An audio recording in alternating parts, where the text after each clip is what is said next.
He's such a comedian. Never mind the fact we talked to the entire commercial break. Coming up, the Tolton Trailblazers finish a memorable season with a state title. Carl Edwards in a close call in Phoenix. And the tournament field is set. Find out which SEC teams made the field. All this and more coming up now. I'm here. Sports Extra with Chris Gervino.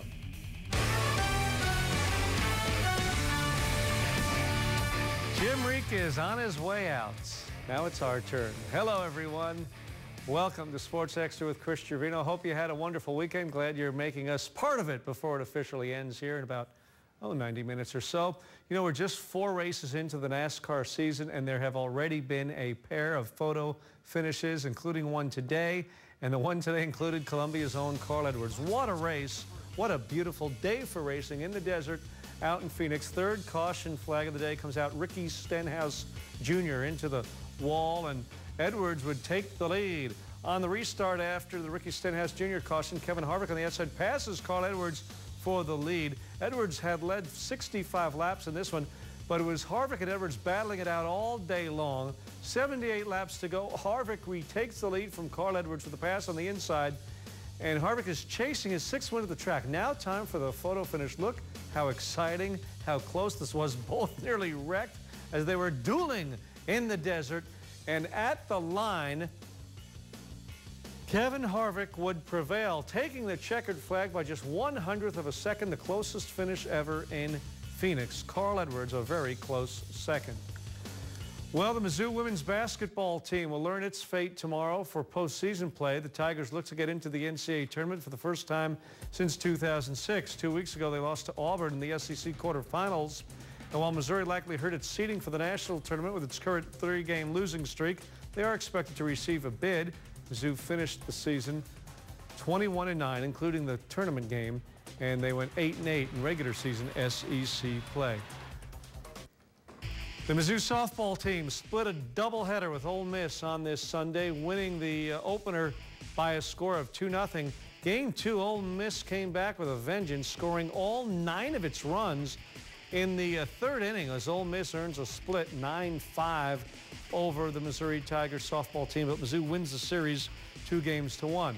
As for the Missouri baseball team, it won its series opener Friday night against Youngstown State, but then dropped both games of a doubleheader to the Penguins on Saturday, dropping the opener 4-3 in a game that Tanner Houck started. Mizzou had the lead into the 9th inning, but lost it.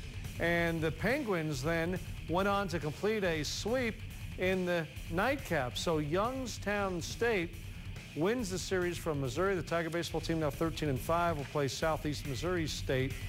2-game series this week, Tuesday night, Wednesday afternoon. The Mizzou tennis team, with its SEC opener Saturday, lost to Arkansas 4-1. Tigers won the doubles point, but lost the singles matches. Mizzou 12-4 overall, 0-3 in SEC play. Well, over the previous 2 seasons, the Tolton boys basketball team had not made it to the state title game. Saturday, the Trailblazers had the chance to play in their first title game. Michael Porter Jr. leading Tolton against the defending state champion Barstow Knights from Kansas City. Huge crowd on hand at Mizzou Arena, about 10,000, including Kim Anderson and his Missouri basketball coaching staff. Tolton 29-3. Michael Porter Jr. there, the slam dunk. He had another big ball game there. He takes the bounce pass from his brother John Tay.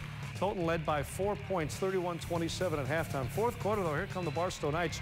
Jariah Horn with a 3. He had 39 points. He's headed to play at Nebraska collegiately. Here's Horn again, sounding off for 3 more. Barstow close against Jeremy Osborne's Tolton team in the final 10 seconds. Porter had 31 points, 19 rebounds, but 5 fouls. He fouled out late in the game. So Barstow down 2 at the free throw line. Missed both free throws from Shea Rush. The second one intentionally as he tried to get the rebound and put it up and in. He almost did, but Tolton prevails 62-60 and celebrates its first state basketball championship. And with that win, Tolton celebrates that title. KUMU8's Mark Kim joins us live in studio now to tell us about the path the Blazers took to their championship. Mark? So you just saw the highlights from the Tolton Barstow championship game. You also saw the game's epic conclusion, but in the last 2.5 seconds of that game came the result of a 3-year journey. the championship game came down to one moment. Barstow at the free throw line, down 2 with 2.5 seconds left. But it's a moment 3 years in the making. This season, the last 2 seasons, everything up until this point prepared us for this moment. In the past 2 seasons, the Trailblazers had a record of 44-11, and each of those seasons ended in early postseason exits. But the team never lost sight of the goal of a state championship.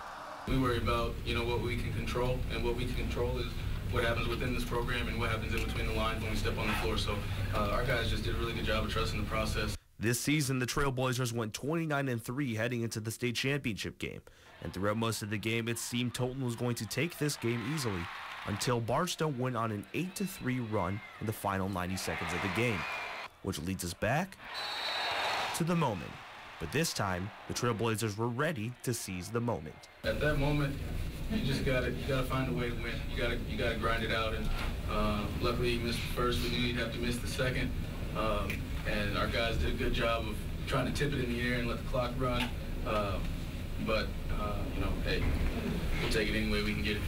3 years of hard work have finally paid off for Tolton. Mark Kim, KOMU 8 Sports, Columbia. Now, Tolton is already looking like the front-runner to win the Class 3 state championship next year. The Trailblazers will retain 3 key starters: Michael Porter Jr., Jonte Porter, and Isaiah Wilson. That's a talented trio, Mark. Thank you very much. Other state championship hoops action featuring a local team included the Class 2 boys title game with the Iberia Rangers going for their first title against Hartville. But a rough start for Dexter Frisbee and the Iberia Rangers. 11 turnovers to just 1 for Hartville, 0 for 3 shooting for Iberia. And the Hartville Eagles took a 13-point lead, 26-13 into the break. Iberia never really closed the gap. Jace Keith and then Grant Dedman scoring for Hartville. The Eagles led from the start, and Iberia sadly loses this game, but can proudly take a second-place state finish as Hartville wins its first state title in program history with a resounding win, 64-37. The final round of the PGA Tour's Valspar Championship today. Bill Haas took the one-shot lead into the final round of play.